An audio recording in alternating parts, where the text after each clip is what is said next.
पोलीसवाले, या पोलिसांनी काय नाही केलेले. कणकवली सिंधुदुर्गात पण माझे जमिनीचे पैसे अडवले आणि आता तिथे पण माझ्या भावाची हत्या झालेली आहे. नंदकुमार शिंदे याची हत्या झालेली आहे आणि त्या प्रकरणात पोलीस काही करत नाही आणि आता मला मारायला टपलेले आहेत. मी त्यांना बोललो मी ते शांत बसलोय, अंजली दमाने मॅडमशी बोलायचंय मला, एवढंच बोललो.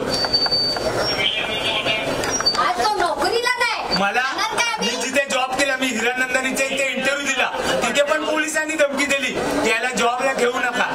मी जिथे जिथे जातो तिथे तिथे माझा पोलीस पाठलाग करतात आहे आणि आता मला हकलून द्यायला आले ते लोक. मात्र तिथे गेटवर पण तसाच केला या लोकांनी. म्हणजे आम्ही करायचं काय? आज मी 72 वर्षाची बाई येते म्हणते तर मला त्रास आहे.